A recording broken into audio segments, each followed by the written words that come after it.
नमस्कार विद्यार्थियों, आज हम प्रारंभ कर रहे हैं जो एमए प्रीवियस का चतुर्थ प्रश्न पत्र है और जिसका नाम है भारतीय काव्यशास्त्र एवं व्याकरण।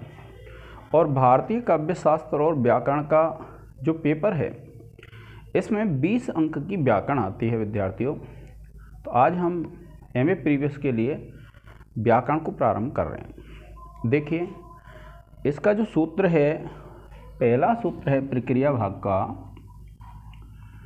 ये प्रक्रिया भाग है एमए प्रीवियस में, और एमए प्रीवियस में प्रक्रिया भाग है। तो जो पहला सूत्र है वह है हमारा स्वतंत्र कर्ता। ये सूत्र है विद्यार्थियों, और ये क्या कहता है कि स्वतंत्र अर्थात जो स्वतंत्र होता है उसकी क्या होती है, कर्तृ संज्ञा होती है। तो क्या कहते हैं विद्यार्थियों, स्वतंत्र कर्ता। अर्थात जो क्रिया होती है और उस क्रिया की उत्पत्ति में जो प्रधानता से कहा जाता है उसको कहते हैं हम कर्ता। कैसे?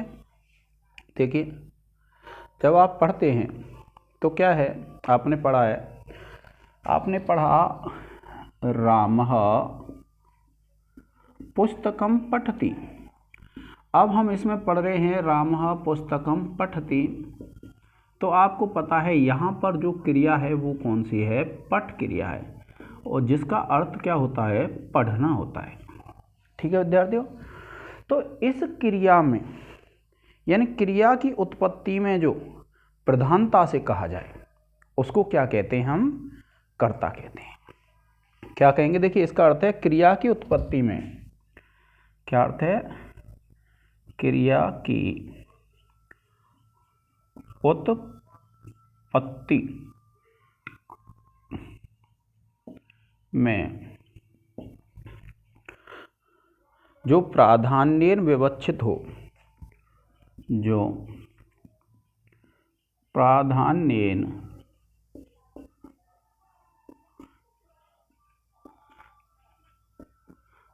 विवक्षित हो,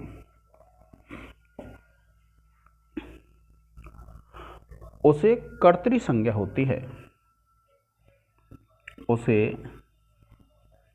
कर्तृ संज्ञा होती है। यह है विद्यार्थियों, ये सूत्र का अर्थ है कौन से का, स्वतंत्र कर्ता। तो आपको ये ध्यान रखना है, स्वतंत्र कर्ता जो सूत्र है वो क्या कहता है कि क्रिया की उत्पत्ति में, जैसे क्रिया उत्पन्न हो रही है, क्रिया हो रही है, जैसे इस वाक्य में रामः पुस्तकम पठति, इस वाक्य में पढ़ने की क्रिया हो रही है, और प्राधान्य से, प्रधानता से जो विवक्षित कहते हैं कहा गया हो। तो किसको कहा गया है? राम को। क्योंकि जो राम है, राम के बिना क्रिया हो ही नहीं सकती, और जब राम के बिना क्रिया नहीं हो सकती है तो राम को क्या है, प्रधानता से कहा गया है। और राम को जब प्रधानता से कहा गया है तो फिर राम की क्या हो जाएगी विद्यार्थियों, कर्ता संज्ञा हो जाएगी। तो स्वतंत्र कर्ता क्या कहता है कि क्रिया की सिद्धि में जो प्रधान होता है, अर्थात प्रधान रूप से जिसको कहा जाए वो क्या कहलाएगा, कर्ता कहलाएगा। लेकिन इसका एक स्क्रीनशॉट ले लें विद्यार्थियों।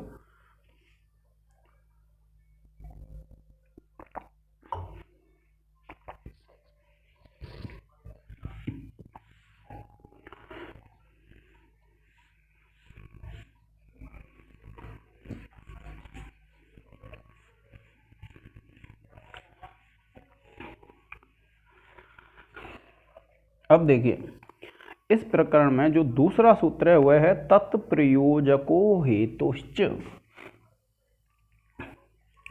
तत्प्रयोजको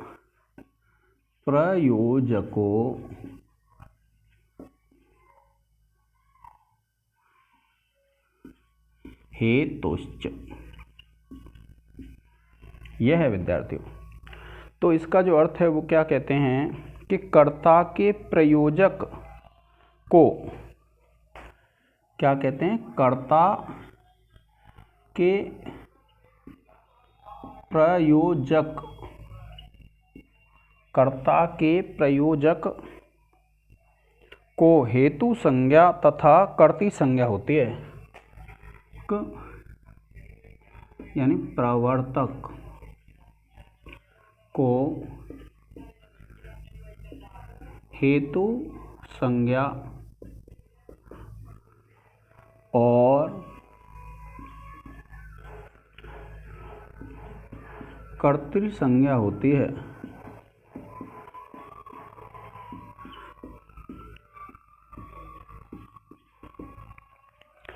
यह है विद्यार्थी, कर्ता का जो प्रयोजक होता है, जैसे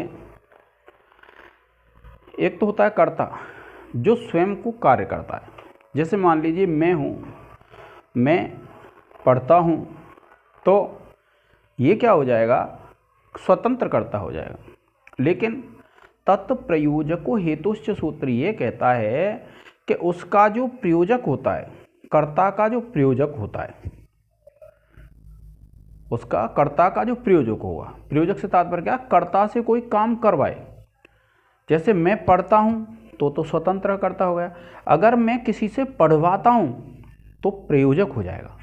तो जो प्रयोजक होता है, प्रयोजक कर्ता होता है, उसकी दो संज्ञा हो जाती हैं, हेतु संज्ञा और प्रयोजक संज्ञा। जैसे कोई किसी को प्रेरित करता है कोई कार्य करने के लिए। जैसे कोई किसी से कहे कि भाई पानी पिला दो, तो पानी पिला दो, मैं पानी पिलाऊं तो मैं कर्ता हो गया। और मैं अगर किसी से पानी पिलवाता हूं तो मैं किसी को प्रेरित कर रहा हूं। तो प्रेरित कर रहा हूं तो इसी में ये कहा है कि कर्ता का जो प्रवर्तक होता है उसकी हेतु और कर्तृ संज्ञा होती है। यानी हेतु और कर्तृ दोनों संज्ञा हो जाती हैं किसकी, जो किसी से कार्य करवाता है। यानी जैसे भू धातु होती है, भू धातु का अर्थ होता है होना, और अगर किसी से कोई कार्य करवाता है तो उसको कहते हैं प्रेरक या प्रयोजक, यही कहा है, या हेतु या कर्ता। वह कर्ता कैसा कहलाएगा, जो किसी से कार्य कराएगा, वो हेतु और कर्ता। तो इसमें यही बताया है कि कर्ता का जो प्रयोजक होता है उसकी दोनों संज्ञाएं हो जाती हैं, एक हेतु और एक कर्ता। ठीक है, इसमें यही बताया गया है कि कोई किसी से अगर कार्य करवाता है तो उसकी दो संज्ञाएं हो जाती हैं, एक हेतु संज्ञा और एक कर्तृ संज्ञा। जैसे मैं पाठ पढ़वाता हूँ, मैं पाठ पढ़ाता हूँ, तो वाक्य होगा अहम पाठम पठामि, पढ़ता हूँ। मैं पाठ पढ़ता हूँ तो अहम पाठम पठामि। और अगर मैं किसी से पाठ पढ़वाता हूँ तो मैं कहूँगा अहम पाठम पाठयामि, मैं किसी से पाठ पढ़वाता हूँ। तो जब किसी से कोई कार्य करवाया जाए, जो प्रयोजक हो, जो कार्य करवाने वाला है, उसमें हेतु और कर्ता दोनों संज्ञा हो जाती है। ठीक है विद्यार्थियों, आ गया होगा आपके समझ में। जैसे मैं पानी पीता हूँ तो अहम जलम पिबामि, और मैं पानी पिलवाता हूँ तो अहम जलम पावयामि। तो इस प्रकार से क्या है कि जब हम किसी से कोई कार्य करवाते हैं तो जो कार्य करवाने वाला है, जो प्रयोजक है, जो प्रवर्तक है, अर्थात जो उसको किसी कार्य में लगा रहा है, उसकी हेतु और कर्तृ दोनों संज्ञाएं हो जाती हैं विद्यार्थियों। आप इसका एक स्क्रीनशॉट ले लें।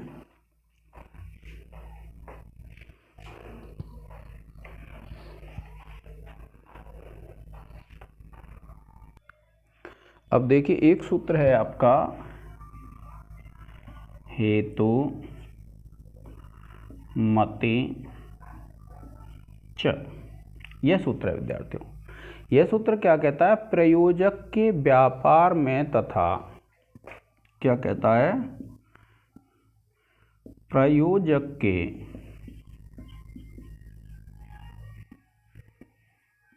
के व्यापार में तथा प्रेषणादि अर्थ में तथा प्रेषणादि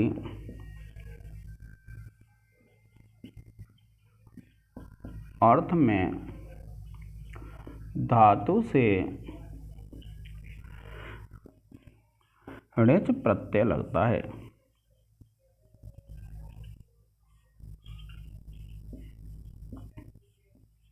यह है विद्यार्थी, तो क्या कहते हैं कि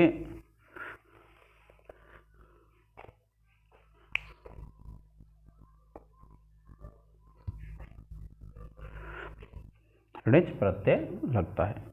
तो प्रयोजक के व्यापार में, यानी कोई प्रयोजक है वो कोई काम कर रहा है उसमें, और प्रेषण आदि, प्रेषण कहते हैं भेजने आदि में कौन सा प्रत्यय लगता है? णिच प्रत्यय लगता है।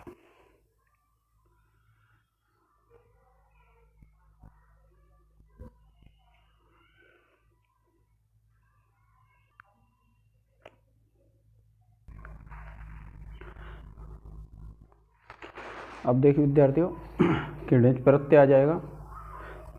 अब क्या करना है आपको, इस णिच प्रत्यय से आपको एक सिद्धि करनी है, और सिद्धि कौन सी है?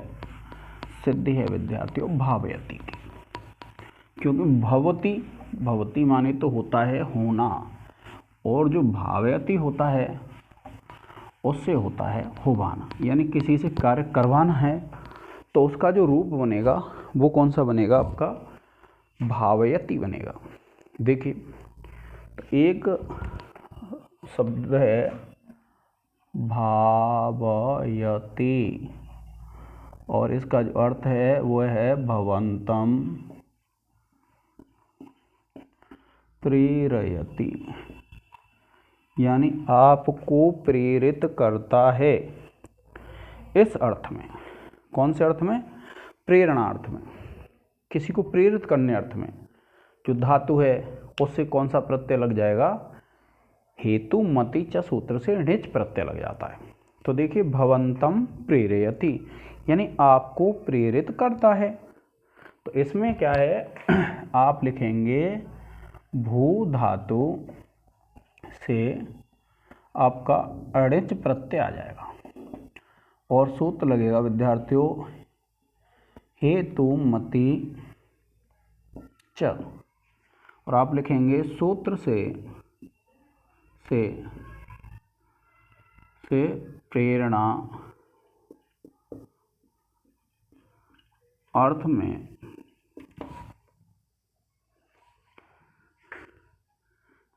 णिच प्रत्यय आगम।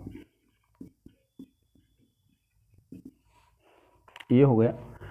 फिर आप क्या करेंगे, इस णिच के चा और णा की इत संज्ञा कर लेंगे, और देखिए सूत्र लगेगा आपका भू प्लस ई, या फिर एक एक करके कर लेते हैं हम। तो देखिए सूत्र लग जाए, सूत्र ये पहले हम चा का कर लेते हैं, और आप लिखेंगे हालांत्यम सूत्र से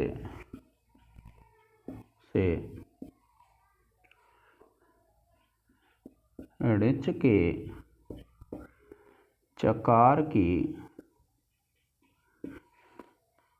इत संज्ञा तथा तस्य लोपः सूत्र से इत संज्ञक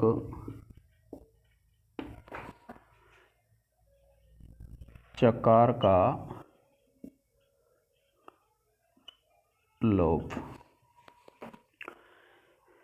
इसके बाद जब आप चलेंगे तो इस णा का भी हम इस संज्ञा करके लोप कर लेंगे, और आप लिखेंगे भू प्लस ई बचेगा, और ये आदि है तो एक सूत्र होता है चोटू।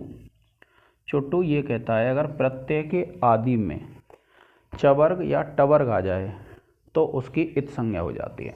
तो ये टवर्ग का है, तो आप लिखेंगे चोटू सूत्र से णिच के णकार की कि इत संज्ञा तथा तस्य लोपः सूत्र से इत संज्ञक णकार का लोप।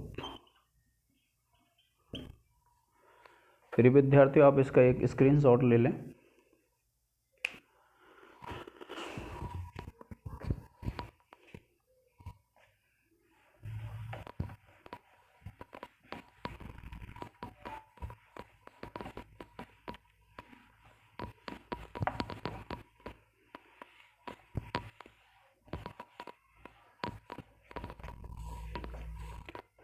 अब देखिए,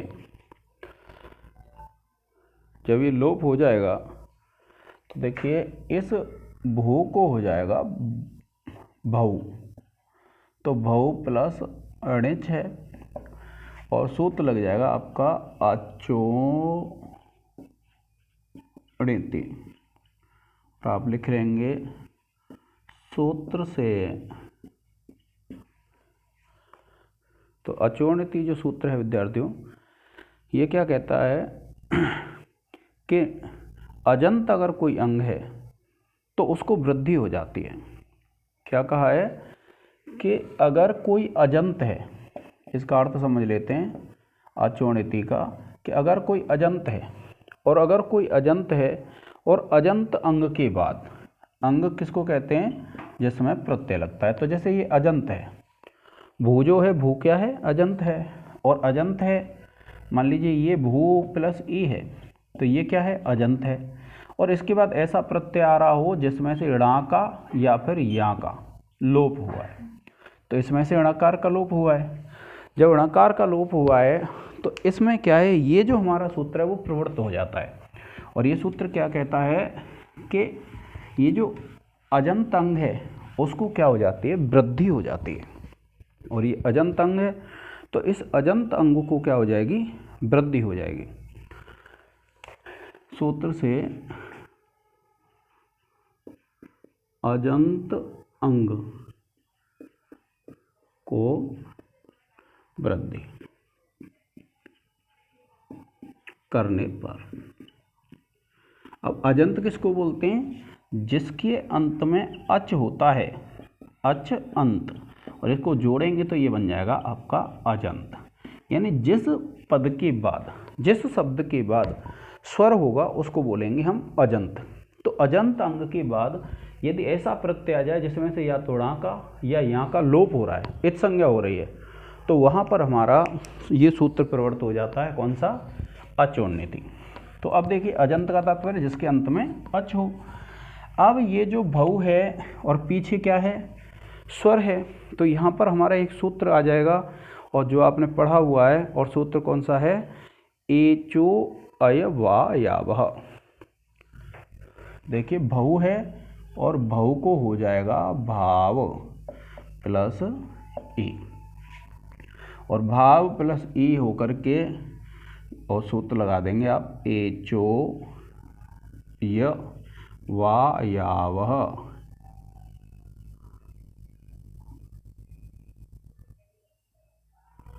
एचो यवायावः, सूत्र से एच औ को आव करने पर, ये है। अब इस औ को आव कर देंगे, फिर इसको हम जोड़ देंगे, और ये परिभाषा लग जाएगी आपकी अज्जीनम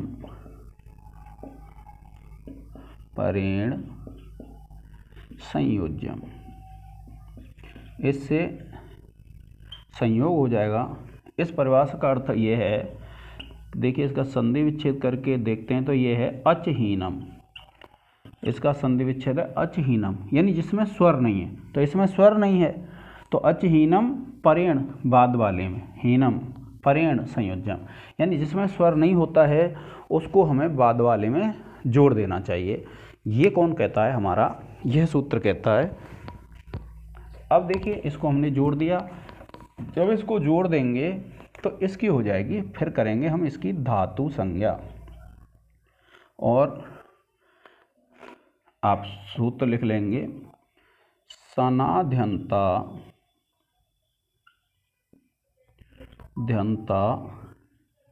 धातवः, सूत्र से भावी की धातु संज्ञा।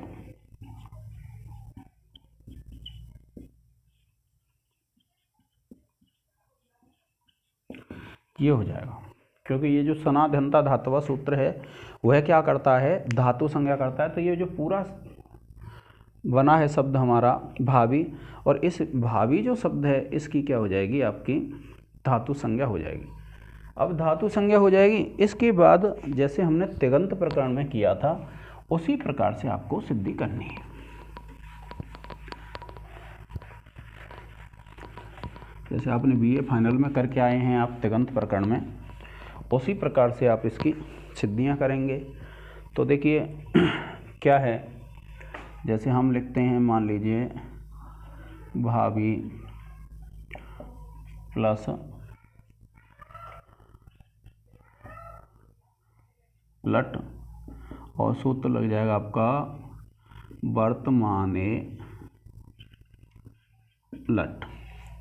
तो आप लिख देंगे वर्तमाने लट, और वर्तमाने लट से क्या है? आप लिख देंगे वर्तमान काल में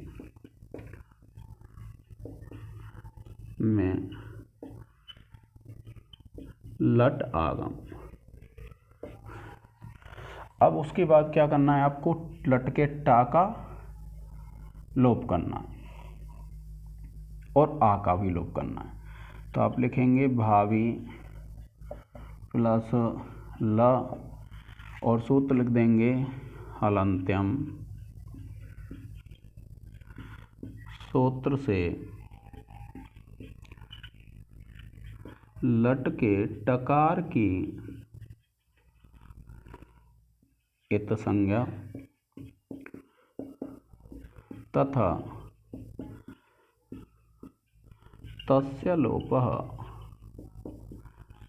सूत्र से इत संज्ञक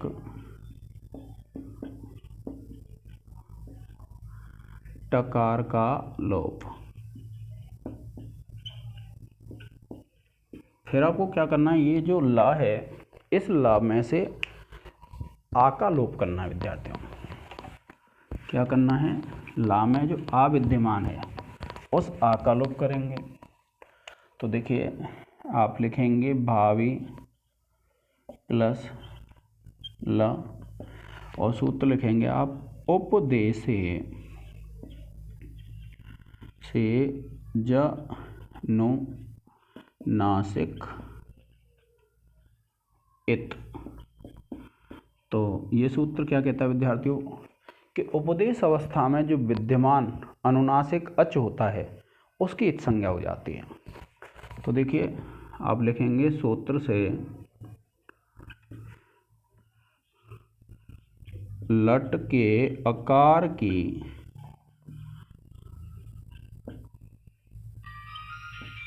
इत संज्ञा एवं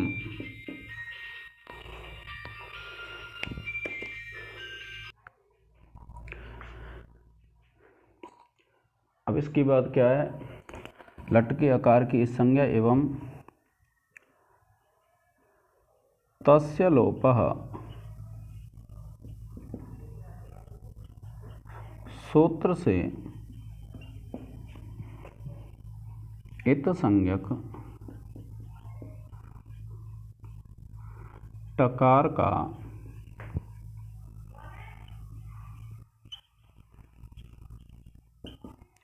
लोप। अब ये लोप हो जाएगा, फिर उसके बाद क्या करना है हमें कि ला के स्थान पे हमें तिप लाना है, और तिप लाने के लिए जो सूत्र है हमारा, देखिए आप लिखेंगे भावी प्लस तिप, और आप लिख देंगे सूत्र एक शेषात कर्तरी परस्मयी पदम, शेषात कर्तरी परस्मयी पदम। एक है तिंगस त्रीणि प्रथम मध्यमोत्तमः।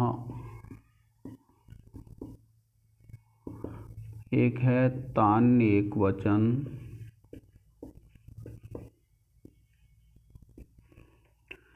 द्विवचन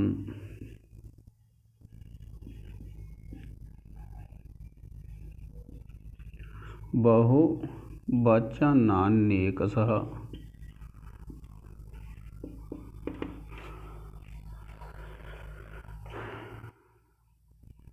सूत्रों की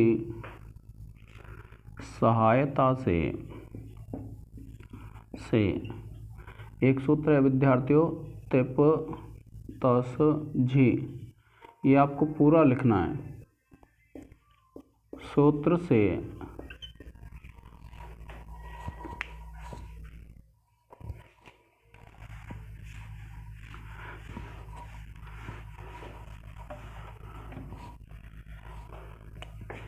से लकार के स्थान पर प्रथम पुरुष एक वचन में तिप प्रत्यय का आगम।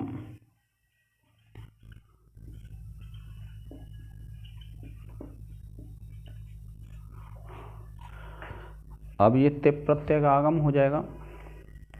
आप इसका एक स्क्रीनशॉट ले लें।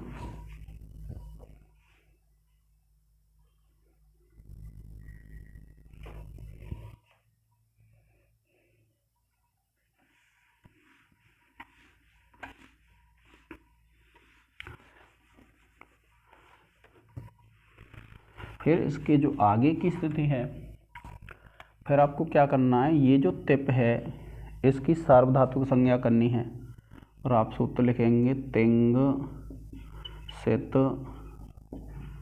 सार्वधातुकम।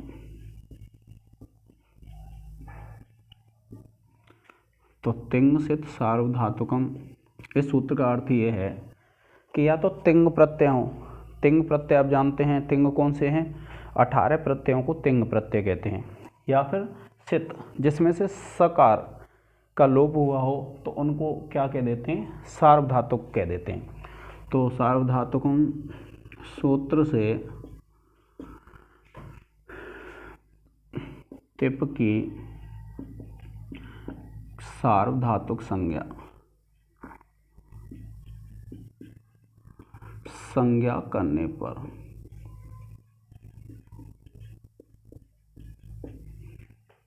फिर उसके बाद आप आगे चलेंगे तो ये है आपका भावी, फिर आप ले आएंगे सप प्लस तिप, और सूत्र लगा देंगे आप कर्तरी सप। इससे क्या होता है विद्यार्थियों, कर्ता अर्थ में सबका आगम हो जाता है धातु को। यदि सार्वधातुक या अर्धातुक प्रत्यय परे है तो इसको क्या हो जाएगा, सबका आगम हो जाएगा। तो ये सप है, लिख देंगे आप से सप का आगम। फिर उसके बाद क्या करना है, इस सप के पा और तिप के पा की इस संज्ञा करके लोप कर लेंगे। तो भावी प्लस स प्लस ते, और आप लिख देंगे हलन्त्यम सूत्र से तिप के पकार और सप के पकार की इत संज्ञा एवं तस्य लोपः सूत्र से इत संज्ञक पकार का लोप। विद्यार्थियों इसका एक स्क्रीनशॉट ले लें।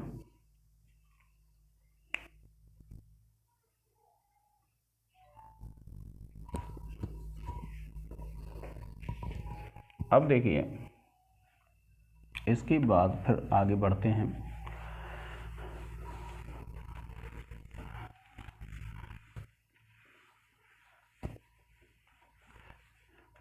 तो देखिए इससे आगे बढ़ेंगे तो ये होगा आपका भावी प्लस अ, यानी ये जो सा है इस सा का लोप कर लेंगे और ये हो जाएगा ते, और सूत्र लग जाएगा आपका लसक्वा तद्धिते सूत्र से सप के सकार की इत संज्ञा तथा तस्य लोपः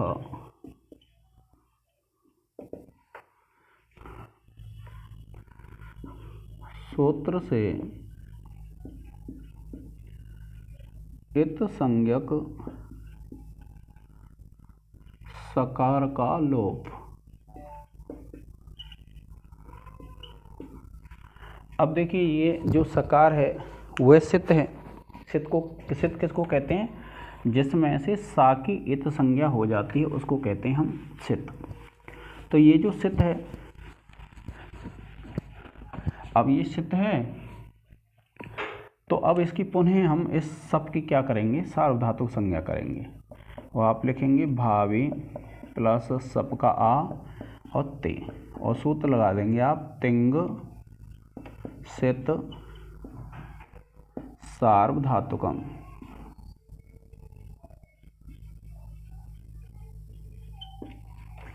तो आप लिखेंगे सूत्र से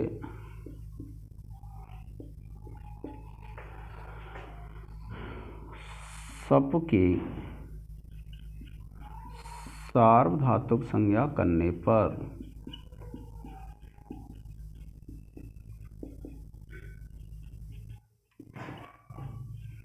अब ये जब सार्वधातुक संज्ञा हो जाएगी फिर हम क्या करेंगे? इसको गुण कर लेंगे। यानी जो ई है और गुण जब आदेश होगा तो ई को क्या होगा? ए आदेश होता है। ओ को ओ, ई को ए। तो देखिए ये भावी को हो जाएगा भावे प्लस सब प्लस ते, और सूत्र लग जाएगा विद्यार्थियों आपका सार्वधातुकार्ध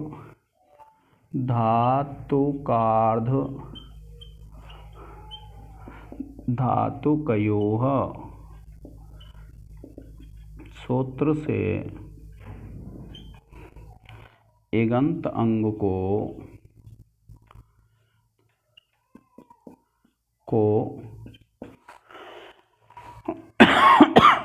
गुण आदेश। आपको ध्यान रखना है इगंत किसको कहते हैं? जिसके अंत में एक प्रत्याहार का वर्ण हो उसको कहते हैं हम इगंत। और इक में क्या आ जाते हैं? ई ऊ री लरी ये आ जाते हैं आपके एक प्रत्याहार में। तो जिसके अंत में एक प्रत्याहार का वर्ण हो उसको कहते हैं इगंत। और अंग जिसमें प्रत्यय लगाया जाता है उसको कहा जाता है अंग। देखिए जैसे ये भावी है, इसमें प्रत्यय लगा प्रत्यय लगा तो ये तो क्या हो गया अंग, और एक में आ जाते हैं ई उ री ली, तो ये ई एक में था इसलिए ये इगंत हो गया। एक अंत अर्थात जिसके अंत में एक प्रत्याहार का वर्ण है उसको कहते हैं हम इगंत। तो ये गुण हो गया। अब आपको पता है यहाँ पर ए है और इसके बाद क्या है स्वर है, तो हमारा सूत्र लग जाता है एचो ए वायावह। तो एचो ए वायावह सूत्र ये कहता है एच के बाद यदि कोई स्वर आ जाता है तो ए को अय, ओ को अव, ऐ को आय और औ को आव हो जाता है। तो इसको क्या कर लेंगे आप, ये बन जाएगा आपका भाव प्लस सप प्लस तिप, ये बन जाएगा आपका भावय। ए को अय हो जाएगा तो ये बन जाएगा भावय, और आप लिखेंगे एचो य वा यावह। सूत्र से एचो य वायावह सूत्र से एच, और एच क्या है हमारा ए, को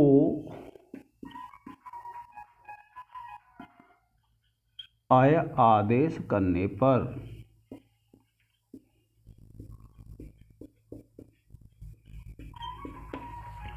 अब इसके बाद विद्यार्थियों आप इसको जोड़ देंगे और आपका जो शब्द है वो बन जाएगा भावयति।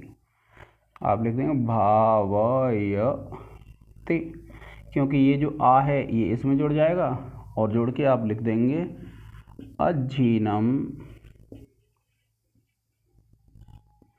परेण संयोज्यम से संयोग करने पर